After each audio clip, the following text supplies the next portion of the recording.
বন্ধুরা, good afternoon. Manidipa বাবাই 2023 চ্যানেলে তোমাদের অনেক অনেক স্বাগত। আবারও একটা নতুন ব্লগ নিয়ে তোমাদের সামনে হাজির হয়েছি। এখন কিন্তু বিকেল প্রায় 5:30 বাজতে যায়। কিন্তু আমি ঘুম থেকে জাস্ট একটু আগে উঠেছি, আর উঠে চুলচিরুনি করে তার আগে কিন্তু ঘরটা ঝাঁটিয়ে নিয়েছি, তারপরে চুলচিরুনি করে একটু সিঁদুর পরে নিয়েছি, আর একটু ঠোঁটে লিপ বাম লাগিয়ে নিয়েছি, আর এই জল খেয়েছি। তারপর একটু ভাবছি ছাদে যাব। ছাদে কেন যাচ্ছি সেটা কিন্তু ছাদে গিয়েই তোমাদেরকে বলছি। এই জন্য চপ্পলটা বের করে নিলাম। আর আমার এই দরজা হয়েছে এত পরিমাণ টাইট হয়ে যাচ্ছে, কেন বুঝতে পারছি না, নিচের দিকটা লেগে যাচ্ছে। তো তারপরে বাইরে বেরিয়ে দেখলাম পুরো অন্ধকার মতো হয়ে গেছে। তো 5:30টার সময় প্রচণ্ড পরিমাণ রোদ থাকে, আজকে মেঘলা হওয়ার কারণে এতটা পরিমাণ অন্ধকার হয়ে গেছে। দেখতে পাচ্ছ কতটা আকাশে মেঘ উঠেছে, কিন্তু জানো এই যে মেঘই উঠছে, বাট বৃষ্টি হয়তো হবে না। তো ছাদে এসছি, আর আজকে শরীরটাও ভালো নেই, চোখটা দেখে বুঝতে পারছো, ভীষণ মাথা যন্ত্রণা করছে। আর মাথা যন্ত্রণা করার কারণ হচ্ছে কাল থেকে প্রবলেমটা হচ্ছে, কাল থেকে এখানে এত পরিমাণ মেঘ উঠছে। আর দুপুরবেলা সকালবেলার টাইমটা দুপুরের টাইমটা প্রচণ্ড রোদ হচ্ছে, প্রচণ্ড রোদ। ঠিক বিকেল হয়ে গেলে এরকম অন্ধকার হয়ে আসছে আকাশটা, কিন্তু বৃষ্টি হচ্ছে না। এটাই হচ্ছে প্রবলেম, যার জন্য বেশি গুমোট হয়ে যাচ্ছে। আর তার জন্য বুঝতেই তো পারছো বেশি গরমও লাগছে, এত দুপুরবেলা গরম লাগছে। আমাদের একটা কুলার চলে, একটা টেবিল ফ্যান চলে, তাও কি বলবো, তাতেও গরম কাটানো যাচ্ছে না, এতটাই গরম লাগছে। সো সেই জন্যই মনে হচ্ছে খুব মাথা না করছে বিকেল থেকে। তো তারপর তোমাদের দাদাভাই যখন বেরায় তখন বলছে বাইকটা কিন্তু ঠান্ডা, আর মেঘ পুরো অন্ধকার হয়ে গেছে, তুমি যাও ছাদ থেকে একটু ঘুরে আসবে।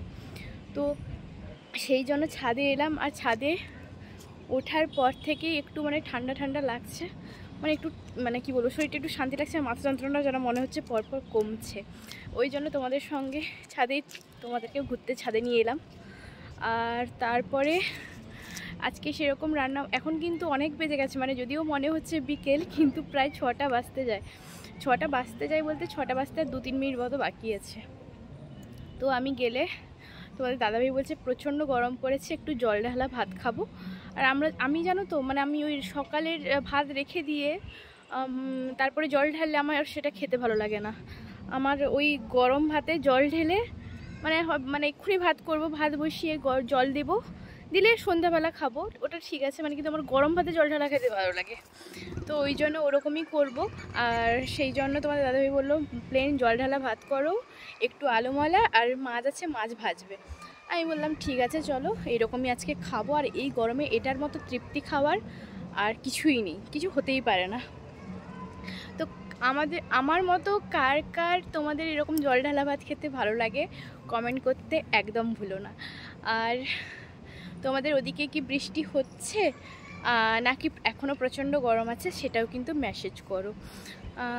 তো নিচে গেলে কিন্তু তোমাদের সঙ্গে আর বাকিটা শেয়ার করব। এখন একটু ছাদে হাঁটি, অনেক দিন হাঁটতেও যাওয়া হচ্ছে না, কারণ শরীরটা ভালো লাগছে না, আর এখানে গরমও ভালোই পড়ছে, ওই জন্য হাঁটতেও যাওয়া হচ্ছে না কিছুদিন হলো। ওই জন্য আমি ছাদের উপরে এসি না, বেশ কিছুক্ষণ হাঁটলে মনটাও ভালো হয়ে যায়, আর একটু এক্সারসাইজের মতো হয়ে গেল ব্যাপারটা। তো চলো। তো এই যে আমি হাঁটা শুরু করে দিয়েছি, আর ছাদের উপরে 8-9 রাউন্ড মতো হাঁটবো, তারপরে নিচে গিয়ে ভাত বসাবো। আর এই যে ছাদের উপর দেখছো এখন কিন্তু রোদ নেই বলে হাঁটছি, নয়তো কিন্তু আমি প্রায় ওই রান্না টানা কমপ্লিট করে 8:30 বাজলে ঠিক ছাদে আসি হাঁটতে। তারপরে কিন্তু হাঁটার পরে আমার নিচ থেকে একজন এই পাঞ্জাবি দিদি, যার সঙ্গে আমি যাই কোথাও, তো ওই দিদিটা ফোন করেছিল, দিদি বাজার যাবে? আমি বললাম ঠিক আছে চলো। আর বাজার থেকে ফেরার সময় দুটো এই আইসক্রিম খেয়ে এলাম। অ্যাকচুয়ালি আমার কিছু কেনার ছিল না, ওই দিদিটারই কেনার ছিল সবজি টবজি, ওই জন্যই ওর সাথে বাজার যাওয়া। আমি কোথাও দরকার হলে আমি ওকে নিয়ে যাই, আর ওর যদি কিছু দরকার হয় তখন আমাকে নিয়ে যায়। তাই জন্য আমি ভাবলাম যে এমনি এখানে ছাদেই হাঁটছিলাম, চলো বাজার থেকেও হেঁটে আসা যাবে আর একটু ঘুরেও আসা যাবে। তারপর বাড়ি গেলে সন্ধ্যা দিতে হবে, কারণ প্রায় এখন 8:05 মতো হয়ে গেছে। আর তারপরে সন্ধ্যা দেওয়ার পরেই একদম ভাত বসাবো, যেহেতু দেরি হয়ে গেল সেই জন্য আর ভাত বসিয়ে আসার সময় সময় হয়নি।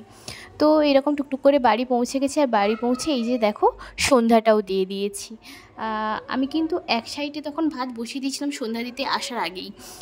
তো আমি যখন নিচে এপাশে সন্ধ্যা টন্ধ্যা দিয়ে কমপ্লিট করি, তারপরে কিছুক্ষণ বসার পরে ভাতটা হয়ে গিয়েছিলো, ভাতটা নামিয়ে দিয়েছি। আর দেখো ওপাশে একটা কড়াতে অ্যাকচুয়ালি মাংস হয়েছিল দুপুরবেলা। এটা কিন্তু আমি আমার খাওয়ার জন্য করিনি, তোমাদের দাদা ভাইয়ের কোনো একজন বন্ধু মানে করে দিতে বলেছিল, ওই জন্য আমি রান্না করে দিয়েছিলাম।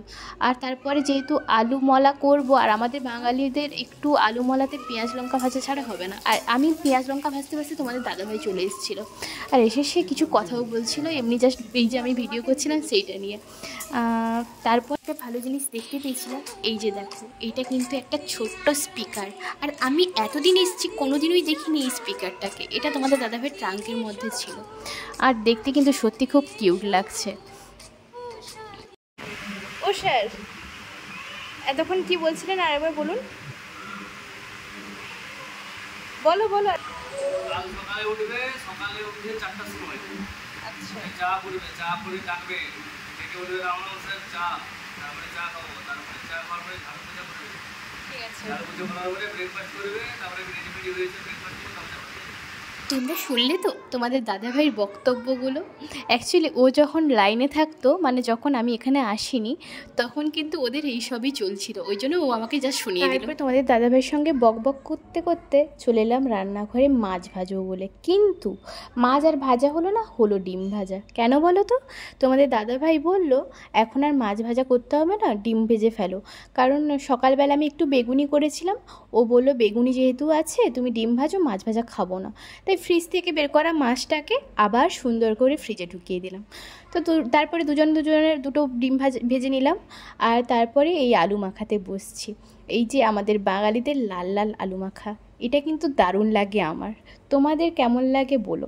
অ্যাকচুয়ালি কাঁচা পেঁয়াজ দিলেও ভালো লাগে, কিন্তু তোমাদের দাদাভাই একটু হোমিওপ্যাথি ওষুধ খাচ্ছে, সেই জন্য আমি ওকে কাঁচা পেঁয়াজটা দিলাম না। তারপরে এই যে দেখো গরম ভাতে জল ঢেলে অল্প লেবু আর লবণ দিয়ে এই যে আজকে রাতের ডিনারটা জাস্ট জমে গেল। তারপরে কিন্তু খাওয়ার পরে আমি চলে এসেছি রান্নাঘরটা মুছতে। আমি কিন্তু এটা রোজই করি, যেদিনই রান্না হয় সেটা রুটি করি, নর্মাল কিছু করি আর না করি, গ্যাসটাকে খুব ভালো করে মুছে নিই, সঙ্গে এই নিচটা যেটা এপাশে তেল সিসি আছে, বাট ওপাশটা পুরোটা এরকম মুছে নিই। এটা আমার প্রতিদিনের কাজ। আর আমি কিন্তু সপ্তাহে 2 দিন করে রান্নাঘরটাকে পুরো ডিপ ক্লিন করি, প্রতি সপ্তাহে 2 দিন করে। তারপরে এই যে দেখো এপাশটাও মুছে নিচ্ছি ভালো করে। আর আমার এই ট্যাপটাতে একটু প্রবলেম, এখান থেকে জলটা ওপাশে সাইডে গিয়ে জমা হয়ে যায়। আর তারপরে এই যে এতগুলো বাসন ছিল সেগুলোও জাস্ট একটু ধুয়ে দিলাম, কারণ আমার একদম রাতের এঁঠো বাসন আমার রাখতে ভালো লাগে না।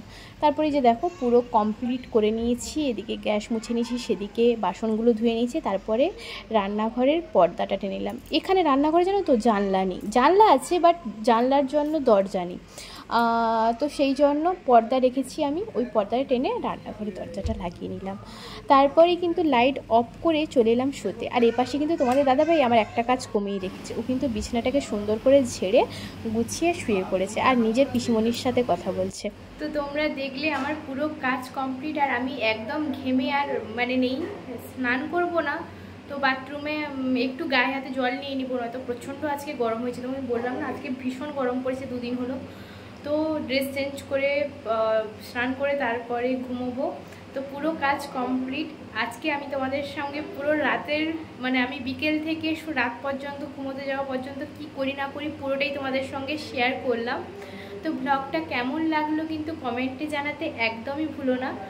আর যদি চ্যানেলে কেউ নতুন হয়ে থাকো তাহলে চ্যানেলটাকে সাবস্ক্রাইব করে দিও, আর পাশে থাকা বেল আইকনটা প্রেস করে দিও, যাতে তোমরা আমার নোটিফিকেশানগুলো খুব তাড়াতাড়ি পেয়ে যাও। তো দেখা হচ্ছে নেক্সট কোনো ব্লগে, নেক্সট কোনো ভিডিওতে। ততক্ষণ তোমরা ভালো থেকো, সুস্থ থেকো, নিজেদের শরীরের খেয়াল রেখো।